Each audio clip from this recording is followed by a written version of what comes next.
Actually, we love your part. You're very inspiring. Yeah, no, it's very interesting. It's great to hear speakers. We wanted to know what you were talking about when you said that you were disappointed with the declaration. Because the declaration in paragraphs 3 and 30, should I speak in French or in English? In English for the blog. Oh, sorry.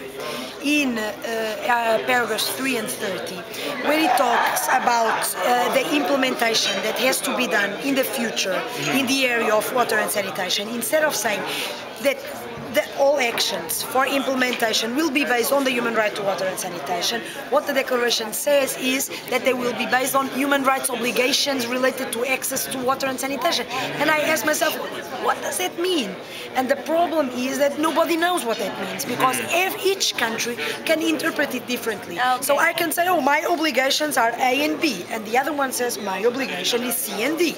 And it can mean nothing. So when you talk, it's nothing. It's empty. It can be empty, of course.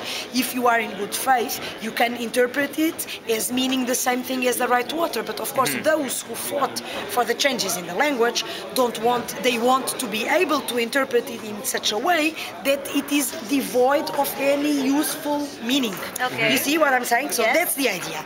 And when you talk about the human right to water and sanitation, there is a package. When you say human right to water, we know what it means. We means that it has to be ensured without discrimination. There have to be accountability mechanisms.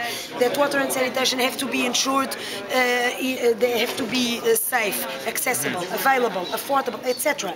So when you talk about human rights obligation, I don't know what it is. I don't know what it is.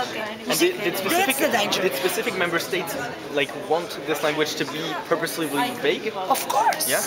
Of course. Why do you think the previous draft had a reference to human right to water and sanitation? It was changed. Why? Okay, precisely to remove this specificity. And so when you were saying that, in the post-2015 development agenda, we should really incorporate the human right to water. Of course. Do you think we'll have the same type of political obstacles? I think that... I'm thinking in Rio and then after when we're defining I think that we should not be overconfident, and I think that we have to stay vigilant until the end. Not to allow that with Rio and the post-2015 development agenda, we see the same thing happening that is very probably going to happen tomorrow here. Okay. Do you have any suggestions for us to do as a stakeholders? Make noise. Yeah. Make noise. We'll do what we can. We will post this video first of all, and then we will make